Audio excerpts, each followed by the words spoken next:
Click the subscribe button, hit the bell icon to never miss another update.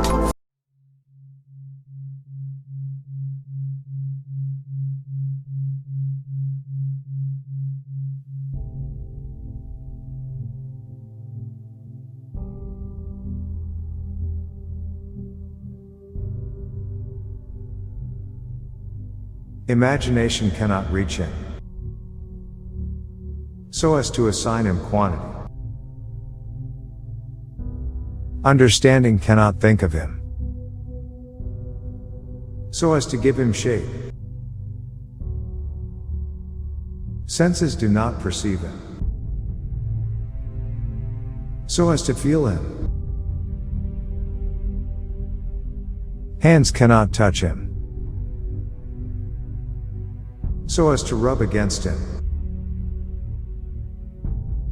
He does not change into any condition. He does not pass from one state into another.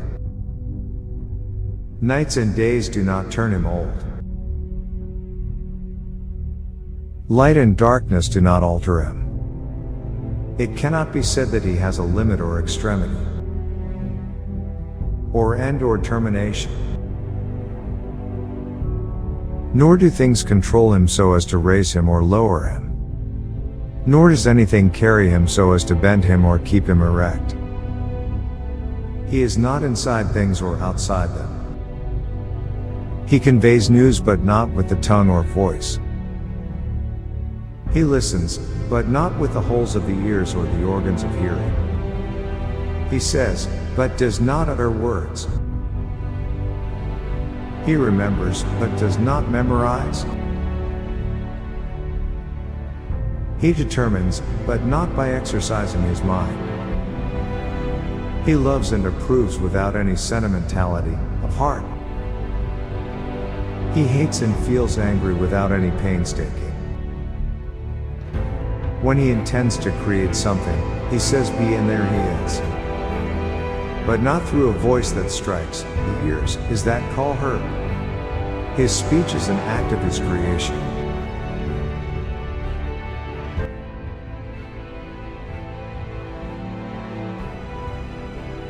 The foremost in religion is the acknowledgement of him. The perfection of acknowledging him is to testify him. The perfection of testifying him is to believe in his oneness.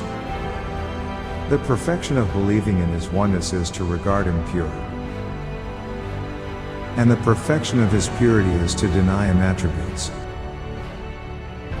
Because every attribute is a proof that it is different from that to which it is attributed.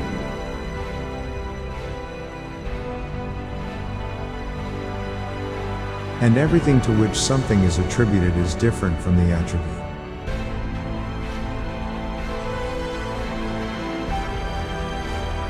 Thus whoever attaches attributes to God recognizes his like.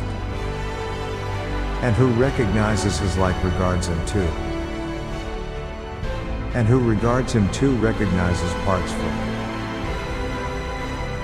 And who recognizes parts for him mistook him. And who mistook him pointed at him. And who pointed at him admitted limitations for him. And who admitted limitations for him numbered him. Whoever said in what is he, held that he is contained. And whoever said on what is he held, he is not on something else. He is a being but not through the phenomenon of coming into being.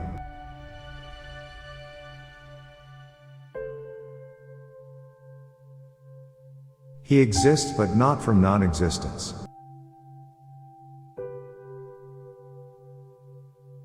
He is with everything but not in physical nearness.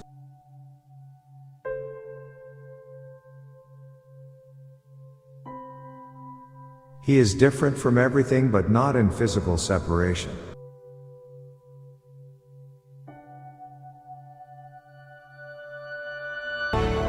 He acts but without connotation of movements and instruments.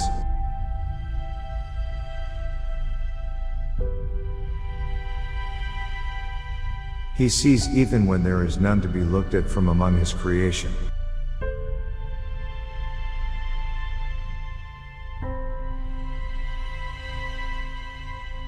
He is only one.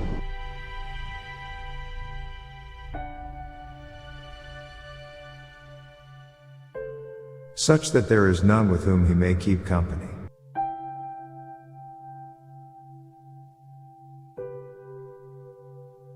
Or whom he may miss in his absence.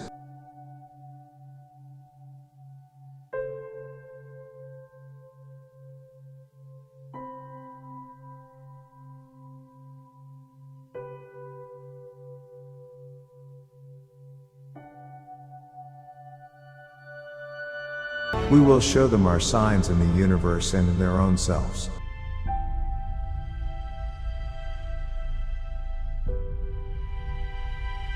Until it becomes manifest to them that this is the truth.